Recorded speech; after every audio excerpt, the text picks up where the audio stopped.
안녕하세요. 평양정 보통입니다.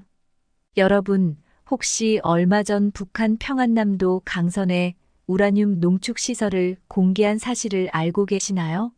공개가 된 것은 최근이지만 사실 그 시설은 이미 오래전부터 발전되고 계속해서 비밀리에 가동되고 있었다고 합니다. 지구상에는 없는 척 거짓말을 하며 사실은 그 안에서 몰래 핵을 더 많이 만들기 위해 노력을 하고 있던 것이죠. 이번에 사연을 보내주신 우상 씨 또한 오래전 우연히 그 사실을 알게 된 이후부터 끔찍한 일들을 겪게 되었고 결국 목숨을 부지하기 위해 탈북을 감행할 수밖에 없었다고 하는데요. 우상 씨가 직접 겪은 이번 이야기를 통해 대체 북한이 그 시설을 왜 공개할 수밖에 없었는지, 그리고 우상 씨가 겪은 끔찍한 일들은 무엇인지 함께 들어보겠습니다. 안녕하세요. 저는 북한에서 보위부 장교로 일을 하다가 지금은 미국에 온 지 얼마 안 된 박우상입니다. 제가 이렇게 미국이라는 나라에 오게 될 줄은 정말 상상도 못했는데 살다 보니 이런 날도 있네요.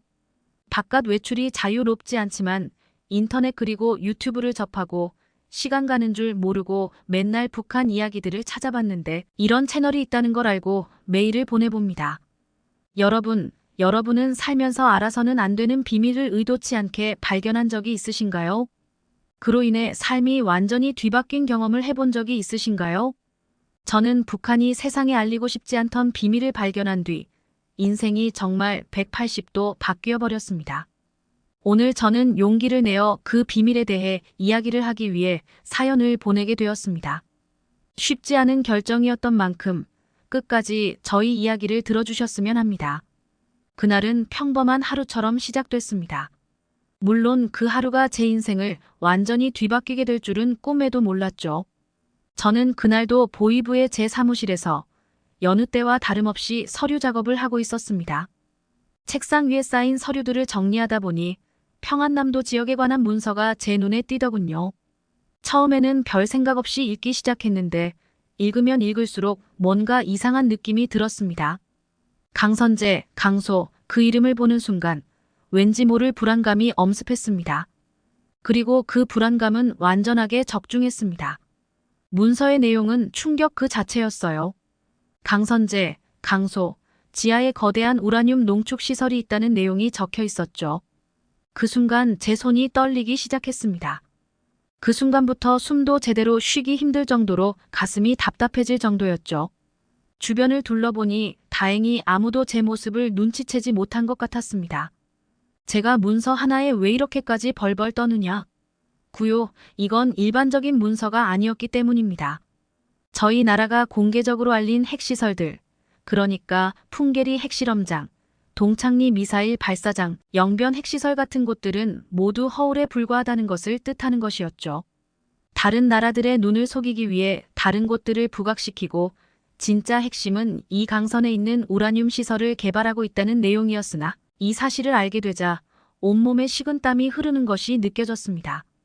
떨리는 손으로 문서를 자세히 들여다보니 더 놀라운 사실들이 계속해서 눈에 들어왔습니다. 이 시설에서는 핵물질이 기하급수적으로 생산되고 있다는 내용이었죠. 그 규모를 상상하니 머리가 어지러웠습니다. 우리나라의 실제 행동 능력이 이 정도라면 세계가 알고 있는 것과는 차원이 다른 수준이라는 뜻이니까요. 순간 온몸에 식은 땀이 흘렀습니다. 이 비밀 이 세상에 알려지면 어떤 일이 벌어질지 상상도 할 수 없었으니까요. 안 그래도 핵에 대한 제재가 심해지고 있는 판국에 이런 사실이 알려지게 된다면 국제사회의 반응, 제재, 심지어는 전쟁의 가능성까지 모든 게 한꺼번에 머릿속을 스쳐 지나갔습니다. 그리고 동시에 이런 생각도 들었죠. 왜 하필 내가 이걸 알게 된 걸까? 이 사실을 알게 되었다는 것만으로도 제 목숨이 위험할 수 있다는 것을 알고 있으니까요. 만약 누군가가 제가 이걸 알고 있다는 걸 눈치챈다면 그 생각만으로도 숨이 턱하고 막혀오는 것만 같았습니다. 갑자기 사무실이 감옥처럼 느껴지더군요. 왠지 모르게 누군가가 제 행동을 감시하고 있는 것 같은 느낌까지 들 정도였습니다. 대체 왜 이런 문서가 제 책상에 있는지 도무지 알 길이 없었을 뿐더러 이 문서를 제가 가지고 있다는 사실이 발각되어서는 안 되었기에 저는 문서를 서랍 깊숙한 쪽에 비밀 공간에 넣어두기로 했습니다. 어디에 둘 곳이 없었거든요. 마치 태워버리고 싶었지만 그러기도 애매했기에. 우선은 제가 가지고 있다는 사실을 숨기는 것이 그때에는 우선이라고 생각했습니다. 그러고 나서 일에 최대한 집중을 하려 했지만 잘 되지 않았습니다. 무슨 정신으로 일을 이어나갔는지도 기억이 나질 않더군요. 그러다 문득 정신을 차리고 시계를 보니 벌써 퇴근 시간이 한참 지나 있었습니다. 하지만 저는 여전히 그 자리에서 꼼짝도 할 수 없었죠. 이 정보를 어떻게 해야 할지, 누구에게 말해야 할지, 아니면 그냥 모른 척 해야 할지 수많은 생각들이 제 머릿속에 가득했으니까요. 결국 저는 늦은 밤이 되어서야 사무실을 나섰습니다. 집에 돌아가는 길, 평소에는 당연하게 여겼던 거리의 풍경들이 갑자기 낯설게 느껴지더군요. 사람들은 평소와 다름없이 살아가고 있는데 제 머릿속은 이미 온통 그 문서 내용으로 가득 차 있었으니까요. 다음 날에는 출근길에 마주치는 동료들의 얼굴을 보는 것조차 힘들었습니다. 사무실에 앉아서도 일에 집중할 수가 없었어요. 자꾸만 그 문서의 내용이 떠올라거든요. 대체 이 문서를 어떻게 해야 하나 하는 생각뿐이었죠. 그러던 중에 러시아 푸틴과의 정상회담을 위해 준비에 관한 소식을 듣게 되었습니다. 그 순간 제 마음속에서 또 다른 폭탄이 터지는 것만 같았죠. 이 비밀을 안 상태에서 어떻게 회담을 바라봐야 할지 모든 게 거짓으로 가득 찬 것만 같았으니까요. 우리가 세계에 보여주는 모습과 실제 모습의 차이가 너무나 크다는 사실에 왠지 모를 죄책감이 밀려오더군요. 제가 너무나도 큰 판에 휘말린 것 같은 기분이 들었습니다. 회의실에서 회담 준비에 대한 브리핑을 들으면서도 제 머릿속은 복잡했습니다. 동료들이 열심히 회의하는 모습을 보며 저들도 알고 있을까 아니면 나만 끔찍한 비밀을 알고 있는 걸까 하는 생각이 들었죠. 입을 열어 뭔가 말하고 싶었지만 그럴 수 없다는 걸 저는 알고 있었습니다. 그저 고개를 끄덕이며 평소와 다름없이 행동하려 노력할 뿐이었죠. 그렇게 푸틴과의 회담 준비가 본격화되면서 사무실의 분위기도 바빠지게 되었습니다. 하지만 모두가 열심히 준비하는 모습을 보며 제 마음은 더욱 복잡해졌습니다. 이 모든 준비가 실제로는 거대한 기만 위에서 이루어지고 있다는 사실을 저는 알고 있으니까요. 회의 중에 누군가 이번 푸틴과의 회담으로 평화의 새 시대가 열릴 거야라고 말했을 때 저는 그 말을 듣고 있기가 너무 괴로웠습니다. 그럴 일은 절대로 없을 테니까요. 그렇게 밤에 혼자 남아 일을 하던 중 문득 그 문서만 없애버리면 모든 게 해결될까 하는 생각이 들었습니다. 하지만 저는 곧바로 그런 생각을 떨쳐버렸습니다. 문서를 없앤다고 해서 제가 알고 있는 사실이 사라지는 건 아니니까요. 오히려 그렇게 하면 더 의심을 받게 될 거라는 생각이 들었습니다. 이런 시간이 지속되면서 때로는 TV에서 나오는 뉴스를 보면서 화가 나기도 했습니다. 우리나라의 평화적 핵 이용에 대해 이야기하는 앵커의 모습을 보면서 이건 다 거짓말이야 라고 소리치고 싶을 정도였죠. 지금 생각하면 아마 홀로 고민하는 시간이 길어지면서 스트레스가 쌓였던 것 같기도 합니다. 이렇게 홀로 스트레스 속에서 살아가던 어느 날 너무나도 예상치 못한 소식을 듣게 되었습니다. 미국 CIA가 평안남도 지역 핵시설의 존재를 파악했다는 이야기였죠. 그 순간 온몸에 식은땀이 흘렀습니다. 어떻게 그들이 알아냈을까? 누군가 정보를 흘린 걸까? 아니면 우리나라의 보안에 허점이 있는 걸까? 이런 생각들이 머릿속을 스쳐 지나갔죠. 저도 우연히 알게 된 국가 기밀이 누구도 알지 못하는 국가 기밀이 저 나라 사람들이 속속들이 알고 있다는 것이었으니까요. 놀라운 것은 이게 끝이 아니었습니다. CIA는 이미 이 시설의 정확한 위치와 규모, 생산되는 핵물질의 양과 종류, 심지어 북한의 실제 핵무기 보유 현황 및 저장 위치까지 파악했다고 하더군요. 이 사실을 알게 되자 가슴이 더 뛰기 시작했습니다. 우리가 그토록 숨기려 했던 비밀이 이미 밖으로 새어나갔다는 걸 알게 되니 머리가 어지러웠고 이 소식을 듣는 후 저는 더욱 큰 불안감에 휩싸였습니다. 이제 우리나라의 비밀 이 세상에 알려질 날도 얼마 남지 않은 것 같았거든요. 그렇게 되면 어떤 일이 벌어질까? 국제사회의 제재는 더욱 강화될 테고 우리 국민들의 삶은 더 힘들어질 거예요. 안 그래도 북한 사람들의 기근이 심해져서 모두가 힘들어하고 있는데 말이죠. 이뿐만이 아닙니다. 심지어 전쟁의 위험도 있겠죠. 이런 생각을 하니 가슴이 답답해져 오더군요. 한편으로는 이제 내가 이 비밀을 알고 있다는 게 중요하지 않을 수도 있겠구나 하는 생각이 들기도 했습니다. CIA가 이미 다 알고 있다면 제가 이 정보를 가지고 있다는 사실이 그리 큰 의미가 없을 수도 있겠다는 것일 수도 있으니까요. 하지만 이런 생각을 하자마자 또 다른 두려움이 밀려왔습니다. 만약 우리 당국에서 그 정보 유출 경로를 찾는다면 저도 의심을 받게 될 수 있겠다는 생각이 들었거든요. 어쩌면 다른 사람이 저를 음해하기 위해서 제 책상에 문서를 올려놓은 것일 수도 있으니까요. 이런 소식이 퍼져나간 이후부터 사무실에서도 긴장감이 감도는 것이 느껴졌습니다. 동료들 사이에서 시의 정보력에 대한 소문이 돌기 시작했거든요. 아니, 평안남도에 그런 시설이 있었다고 아는 사람 있었어. 그것도 충격인데 미국 놈들까지 그걸 알고 있다는 게 말이 되나? 미국 놈들이 우리 내부에 스파이를 심어놓은 게 분명해. 아니야, 위성으로 다 들여다보고 있다는 얘기도 있어. 이런 이야기들을 들으면서 저는 가만히 있을 수밖에 없었습니다. 말을 하면 제가 그 스파이로 몰리게 될 것만 같았거든요. 이뿐만이 아닙니다. 점점 저희 나라에 대한 국제사회의 제재 압박 또한 점점 거세지고 있었어요. 뉴스에서는 연일 각국의 대북 제재 소식이 들려오고 있었죠. 이런 상황 속에서 북한 내부의 긴장감 또한 고조되고 있는 것이 느껴졌습니다. 식량난, 에너지난 같은 문제들이 더 심각해질 거라는 우려의 목소리가 여기저기서 들려왔죠. 이런 나날들이 계속되면서 저는 점점 더 큰 압박감에 시달렸습니다. 제가 문서를 가지고 있다는 것을 누군가가 알고 있지는 않을까? 내가 음해를 받고 있는 걸까? 내가 의심을 받게 되면 어떻게 하지 등의 생각들이 머릿속을 가득 채우면서 마치 거대한 바위가 제 가슴을 누르고 있는 것 같았죠. 숨쉬기조차 힘들 때가 많을 정도였습니다. 그러면서도 겉으로는 아무렇지 않은 척 행동해야 했기에 더욱 괴로웠죠. 이렇게 갈등하는 제 모습을 보면서 내가 정말 이 나라를 위해 일하고 있는 건가 하는 의문이 들기 시작했어요.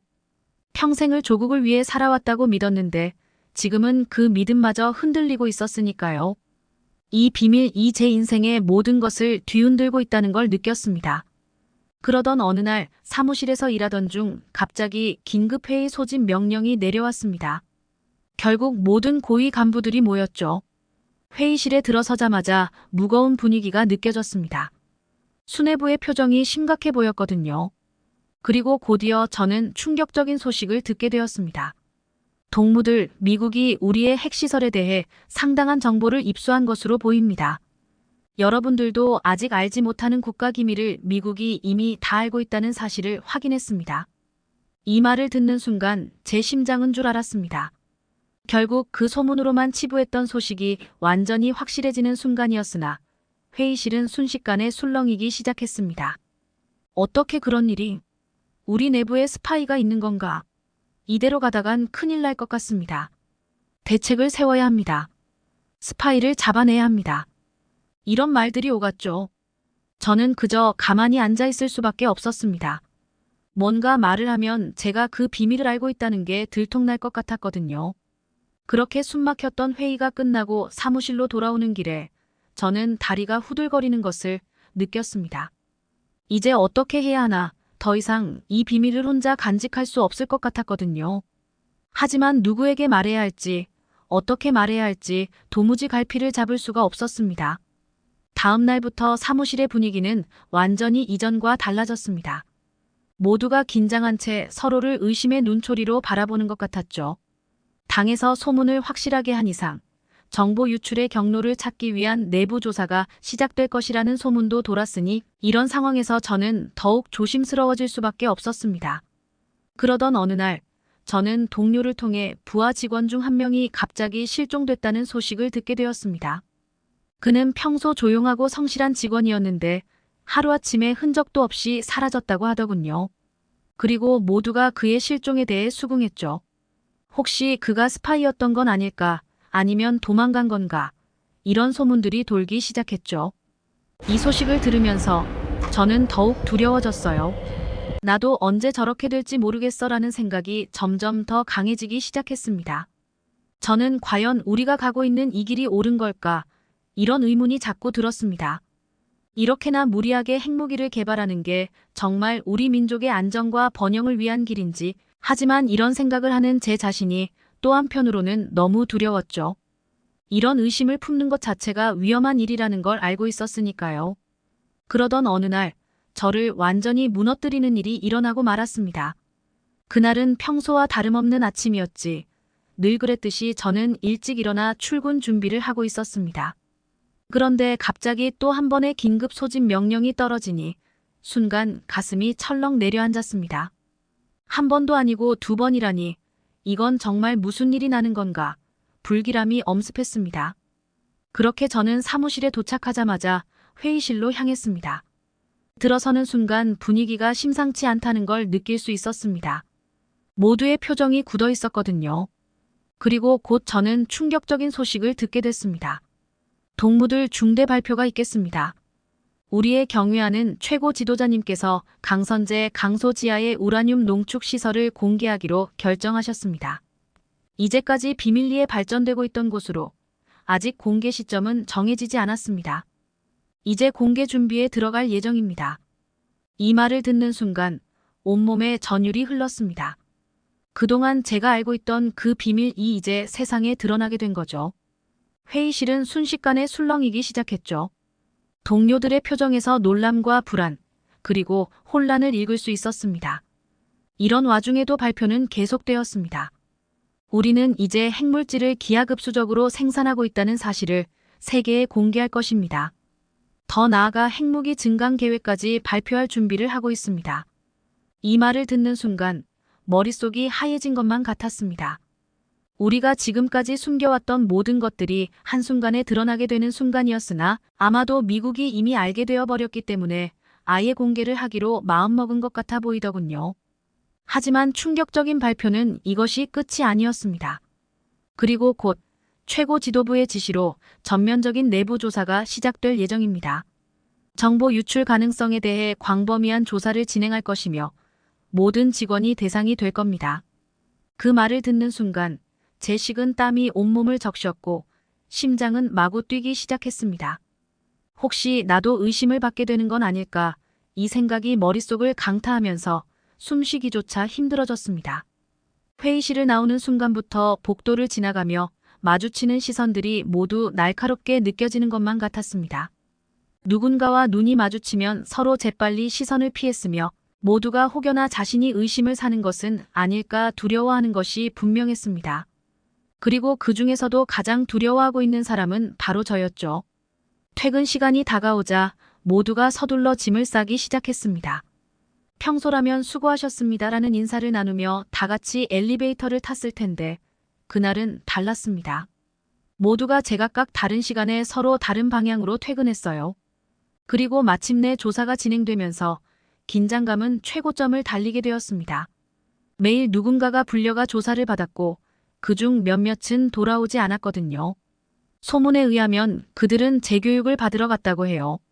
하지만 모두가 그게 무슨 뜻인지 알고 있었습니다. 아마 평생 돌아오지 못할 수도 있다는 걸 다들 알고 있었죠. 그리고 이런 모습들은 저를 더욱 더 미치게 만들었습니다. 그리고 결국 제 차례가 찾아오게 되었습니다. 조사실에 들어서는 순간 다리가 후들거렸고 그들은 차갑고 날카로운 눈빛으로 저를 쳐다봤지요. 박우상 동무, 당신은 최근 핵시설 관련 문서에 비정상적으로 자주 접근한 것으로 나타났어. 이유가 뭐예요? 순간 가슴이 철렁 내려앉는 듯 했습니다. 처음 문서를 받고 다른 핵시설 관련 문서를 검토해 본 적이 있었거든요. 순간 어떻게 대답해야 할지 머릿속이 하얘진 기분이 들었습니다. 결국 저는 떨리는 목소리로 대답했죠. 이번에 영변 핵시설에서 보수가 필요하다는 연락을 받아 검토해보던 중이었습니다. 다른 의도는 없었습니다. 조사관은 믿지 않는 듯한 표정으로 저를 쳐다봤지만 더 이상의 추궁은 없었습니다. 그리고 제가 한 말은 사실이었습니다. 다행히 그 이후에 영변 핵시설에 대한 보고를 받은 적이 있었거든요. 덕분에 이 위기를 피할 수 있었던 거죠. 하지만 조사실을 나오면서 저는 알 수 있었습니다. 이번에는 넘어갔지만 저는 이미 의심의 대상이 되었다는 것을 말이죠. 그날 이후로 저는 극도의 불안 속에서 살아야만 했습니다. 언제 어디서 누가 저를 지켜보고 있을지 모른다는 생각에 항상 긴장하고 있었죠. 사무실에서도 집에서도 편히 쉴 수가 없었습니다. 아내는 이런제 변화를 눈치챘는지 저를 자주 걱정하고 했습니다. 여보, 무슨 일 있어요? 요즘 많이 피곤해 보여요. 그때마다 저는 그저 웃으며 아니야, 그냥 일이 좀 바빠서 그래. 라고 얼버무렸지요.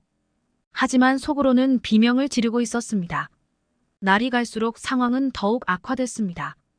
국제사회의 반응은 우리의 예상보다 더 격렬했고 제재는 더욱 강화되었고 우리나라는 점점 더 고립되어 갔어요. 식량난, 에너지난 같은 문제들이 더 심각해졌고 국민들의 불만도 커져갔죠. 그러던 어느 날 충격적인 소식을 듣게 되었습니다. 제가 알고 지내던 한 동료가 또 갑자기 실종된 거예요. 공식적으로는 특별 임무를 위해 떠났다고 했지만 모두가 그게 무슨 뜻인지 알고 있었죠. 그 동료도 저처럼 핵시설 관련 업무를 했던 사람이었으니까요. 이 소식을 듣고 저는 극도의 공포에 빠졌어요. 다음은 내 차례가 되는 건 아닐까 하는 생각에 밤마다 악몽에 시달렸죠. 그리고 매일 아침 눈을 뜰 때마다 오늘은 무사히 넘어갈 수 있을까 하는 생각부터 들었습니다. 이런 상황 속에서 저는 점점 더 큰 결심을 하게 되었습니다. 이대로는 안 된다는 걸 깨달았거든요. 그 동료의 실종 소식을 통해 저는 제 가족의 안전, 그리고 우리나라의 미래를 위해서 무언가 행동을 해야 한다고 느꼈습니다. 결국 내부 조사의 그물이 점점 좁혀오면서 저는 더 이상 북한에 머물 수 없다는 걸 깨달았습니다. 매일 밤 잠자리에 들 때마다 내일은 내가 잡혀갈 차례가 되는 거야? 하는 두려움에 시달렸기 때문이죠. 그러던 어느 날 밤 드디어 저는 결심을 하게 되었습니다. 탈북을 해야겠다고 말이죠. 그렇게 저는 가족과 함께 탈북하기로 결심했습니다. 이곳에서 이렇게 두려움에 떨다가 잡혀가느니 차라리 이곳을 탈출하는 것이 맞다는 생각이 들었죠. 제가 잡혀가면 제 가족 또한 무사하지 못할 테니까요. 하지만 이건 정말 위험한 도전이라는 것 또한 저는 알고 있었습니다. 국경을 넘는 것도 어렵지만 그 전에 의심을 받지 않고 준비를 하는 것도 큰 문제였으니까요. 이미 의심의 대상이 된 이상 더욱 더 어려울 것이라는 것 또한 알고 있었고요. 때문에 저는 매 순간 조심해야 했죠. 저는 우선 탈출 계획부터 은밀하게 세우기 시작했습니다. 국경 경비대의 순찰 일정을 파악하고 감시 카메라의 사각지대를 찾아내는데 며칠을 보냈죠. 제 보이부 신분을 최대한 활용해 정보를 모았어요. 하지만 이 과정에서 들킬까봐 항상 긴장했죠. 박우상 동무 요즘 무슨 일 있나? 동료가 물었을 때는 가슴이 덜컥 내려앉기도 했습니다. 아, 아니네. 그냥 조금 피곤할 뿐이야. 이렇게 대답하면서도 식은 땀이 났죠. 저는 탈북을 계획하는 동시에 중요한 핵 관련 정보들을 안전하게 빼내기 위한 방법도 고민했습니다. 문서를 통째로 가져가기엔 너무 위험했기에 주요 내용을 암호화하여 작은 USB에 저장하기로 했죠. 이 작업을 할 때마다 누군가 갑자기 들어올까봐 가슴이 쿵쾅거렸다. 중 예상치 못한 기회가 찾아왔습니다. 평소 친분이 있던 중국 인사를 통해 미국과 연락을 할 수 있게 된 거죠. 사실 이건 정말 위험한 도박이었다. 좋은 사람이라는 것은 알고 있지만 혹시나 당해 이 사실을 알리게 된다면 저는 그냥 죽은 목숨이었다. 저에게 이것보다 좋은 기회는 없었기에 그를 믿어보기로 했습니다. 그렇게 저는 떨리는 손으로 메시지를 작성했습니다. 미국의 망명을 원합니다. 북한 핵 프로그램에 대한 중요 정보를 가지고 있습니다. 망명을 도와주시면 모든 정보를 제공하겠습니다. 이 메시지를 보내고 난 뒤에는 밤새 잠을 이루지 못했어요. 이게 과연 옳은 선택일까 하는 생각이 계속 들었으니까요. 그리고 며칠 후 기적처럼 미국으로부터 답장이 왔습니다. 망명 신청을 받아들이겠다는 내용이었죠. 중국에서 만나자는 말과 함께 구체적인 날짜와 장소가 적혀 있었어요. 이 답장을 받고 난 저는 한 줄기 빛이 저를 비추는 것만 같은 기분이 들더군요. 드디어 살 수 있을 거라는 희망이 생기는 순간이었습니다. 그렇게 탈북 날짜가 정해졌고 저희는 최대한 빨리 준비를 마쳐야만 했습니다. 준비 과정은 정말 긴장의 연속이었어요. 필요한 물건들을 빠르게 모으고 돈을 마련하고 위조 서류를 준비하는 과정에서 매 순간 들킬까봐 두려웠으나 특히 제 보이부 신분증을 위조하는 건 정말 위험한 일이었죠. 하지만 이게 우리의 탈출에 꼭 필요하다는 걸 알았기에 어쩔 수 없었습니다. 탈북 전날 밤, 저는 거의 잠을 이루지 못했습니다. 머릿속으로 계획을 몇 번이고 되뇌었지, 혹시 놓친 건 없는지, 더 준비할 건 없는지 계속 고민했어요. 그리고 마지막으로 이런 생각이 들었습니다. 이제 돌이킬 수 없는 강을 건너고 있구나. 하지만 이게 우리가 선택할 수 있는 유일한 길이야. 아침이 밝았을 때 저는 깊은 숨을 내쉬었습니다. 자, 이제 시작이다 중얼거리며 가족을 깨웠어요. 아내와 눈빛을 교환하며 마지막으로 결의를 다졌습니다. 아이들은 여전히 이게 단순한 여행이라고 알고 있었죠. 그들의 순진한 미소를 보며 꼭 성공해야 해라고 다짐했습니다. 드디어 그날이 왔어요. 가족과 함께 집을 나서는 순간 가슴이 떨렸죠. 마지막으로 집을 돌아보며 다시 올 수 있을까 하는 생각이 들었어요. 하지만 뒤돌아볼 시간은 없었죠. 우리는 서둘러 미리 준비해둔 차를 타고 출발했죠. 국경으로 향하는 길은 긴장의 연속이었습니다. 검문소마다 긴장했죠. 다행히 제가 위조한 보이부 신분증이 효과가 있었어요. 특별 임무 수행 중입니다. 라고 말하면 대부분 추가 질문 없이 통과시켜줬죠. 하지만 매번씩은 땀이 났어요. 아빠, 우리 어디 가는 거예요? 뒷자리에서 큰 아이가 물었을 때 가슴이 아팠어요. 응, 아주 특별한 여행을 가는 거야. 이렇게 대답하면서도 눈물이 날 것 같았죠. 언젠가는 아이들에게 모든 걸 설명해야 할 텐데 그들이 이해해 줄까 하는 걱정이 들었어요. 마침내 두만강 인근에 도착했을 때 날이 어두워지기 시작했습니다. 우리는 미리 약속한 장소에서 브로커를 만났죠. 그는 우리를 강가로 안내했습니다. 중국입니다. 조심히 건너세요. 그의 말에 온 가족이 긴장했어요. 강을 건너는 순간이 가장 위험했습니다. 차가운 물살과 싸우며 저는 아내와 아이들을 이끌고 필사적으로 헤엄쳤습니다. 작은 아이는 제 등에 엎여 그 큰 아이는 아내가 안고 있었어요. 물살이 생각보다 강해서 몇 번이나 휩쓸릴 뻔했죠. 그러다 갑자기 북한 쪽에서 총성이 들렸습니다. 누군가 우리를 발견한 것이었죠. 심장이 멈추는 줄 알았어요. 빨리 서둘러. 저는 아내에게 소리쳤죠. 그리고 헤엄치는 저희의 주변으로 수색 조명이 비춰지기 시작했어요. 다행히 어둠 속에 몸을 숨길 수 있었지만 그 순간의 공포는 정말 말로 표현할 수 없습니다. 그렇게 간신히 중국 땅에 발을 들였을 때 저는 안도의 한숨을 쉬었습니다. 하지만 아직 안심할 수 없었죠. 중국에서도 아직 우리는 불법 체류자였고 미국 정보원과 접선 지점으로 가기 위해 계속 움직여야만 했죠. 며칠 동안 우리는 은신처를 옮겨다니며 추적을 피했습니다. 매 순간이 긴장의 연속이었죠. 길거리에서 경찰을 볼 때마다 가슴이 철렁 내려앉는 것만 같았어요. 아이들은 지쳐 보였지만 놀랍게도 잘 견뎌냈어요. 조금만 더 참자, 곧 안전한 곳에 갈 거야. 이렇게 말하면서 아이들을 다독이기도 했죠. 그리고 드디어 미국 정보원들과의 만난 날이 왔어요. 약속된 카페에 들어섰을 때 가슴이 뛰었죠. 그들을 어떻게 알아볼 수 있을까 걱정했는데 다행히 그들이 먼저 우리에게 다가왔어요. 박우상 씨죠. 안전하게 오셨군요. 그들과 만난 후 저는 약속대로 제가 가져온 핵 관련 정보를 전달했습니다. USB를 건네면서 손이 떨렸죠. 이 작은 장치 안에 북한의 가장 큰 비밀이 담겨 있다고 생각하니 믿기지 않았어요. 정보원들은 진지한 표정으로 자료를 확인했고 곧 이 정보의 가치를 인정했습니다. 박우상 씨, 이 정보는 매우 중요합니다. 당신의 용기에 감사드립니다. 이제 저희가 당신 가족의 안전을 책임지겠습니다. 그 말을 들었을 때 눈물이 났어요.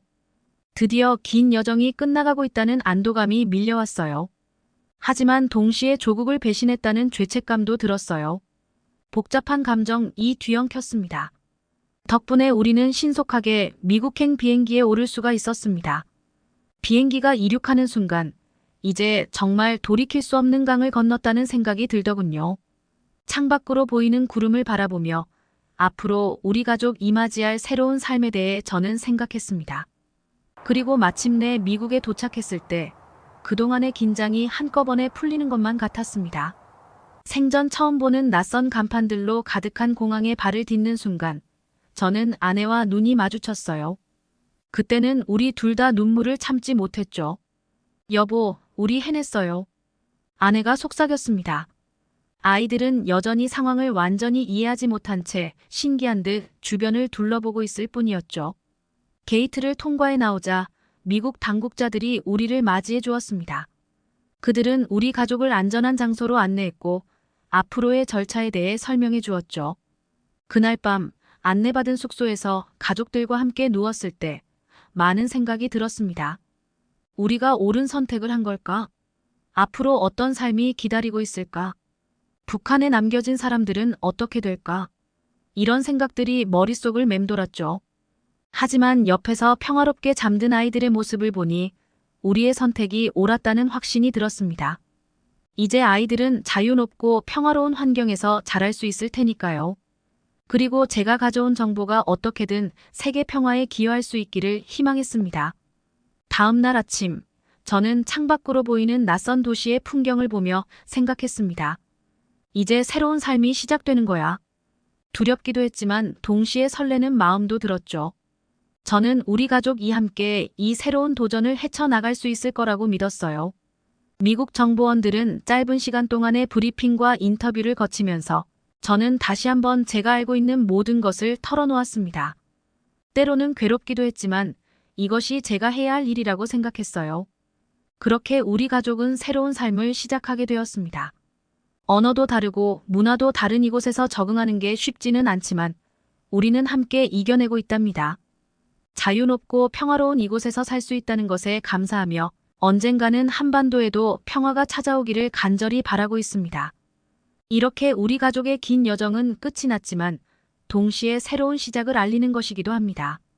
앞으로 어떤 일들이 우리를 기다리고 있을지 모르지만 우리는 지금까지처럼 함께 헤쳐나갈 거예요. 그리고 언젠가 북한에 남겨진 사람들도 자유를 찾을 수 있기를, 그날을 위해 제가 할 수 있는 일을 계속해 나갈 겁니다. 사연을 보내주신 박우상님께 감사드립니다. 중국이나 라오스 등 해외에서 근무하는 북한 해외 근로자들과 북한을 탈출하여 외국에서 떠도는 탈북민들이 평양정 보통을 보시고 용기를 내는 계기가 되었으면 합니다. 평양정 보통을 구독해 주시고 좋아요를 눌러주신다면 더욱 힘이 납니다. 감사합니다.